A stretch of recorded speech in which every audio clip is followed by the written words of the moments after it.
जीवदमन की कहानी। जीवदमन, जीवदामन, पश्चिमी क्षत्रपों का शांतिप्रिय लेकिन संघर्षशील राजा काल। लगभग 178 से 181 ईस्वी और 197 से 198 ईस्वी जन्म और वंश।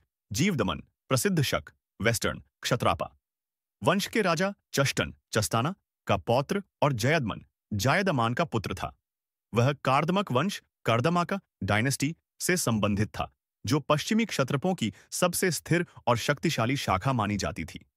सिंहासन पर आरूढ़ होना अपने पिता जयदमन की मृत्यु के बाद जीवदमन ने लगभग 178 ईस्वी में गद्दी संभाली।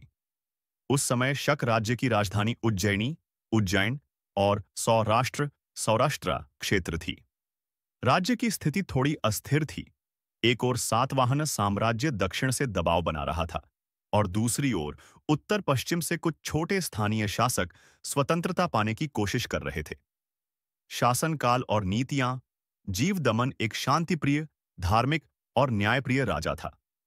उसने अपने शासनकाल में प्रशासन को स्थिर करने, व्यापार बढ़ाने और धार्मिक सहिष्णुता बनाए रखने का प्रयास किया। उसके समय में शक साम्राज्य के सिक्के फिर से सुव्यवस्थित रूप में ढाले जाने लगे। उसके चांदी के सिक्कों पर ग्रीक और ब्राह्मी लिपि दोनों में शिलालेख पाए गए हैं, जिन पर लिखा होता था राजन जीवदमनस्य क्षत्रपस्य, अर्थात क्षत्रप राजा जीवदमन। चुनौतियां और सत्ता का अस्थिर होना। पहले शासनकाल 178 से 181 ईस्वी के बाद जीवदमन की शक्ति कुछ कमजोर पड़ गई।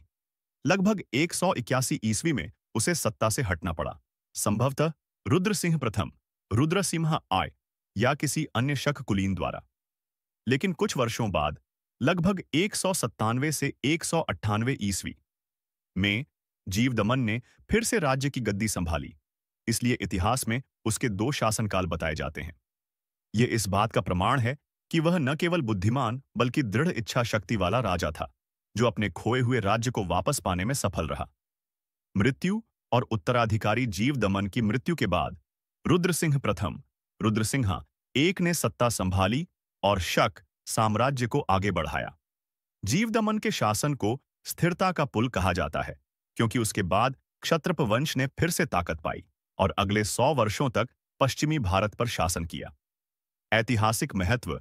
जीवदमन के सिक्के दो कालों के हैं, जिससे उसके दो शासनकाल का प्रमाण मिलता है। उसने सौराष्ट्र और उज्जैनी को फिर से आर्थिक रूप से मजबूत बनाया। उसके शासनकाल में विदेशी और भारतीय व्यापारियों के बीच संबंध स्थिर हुए। सारांश विषय विवरण।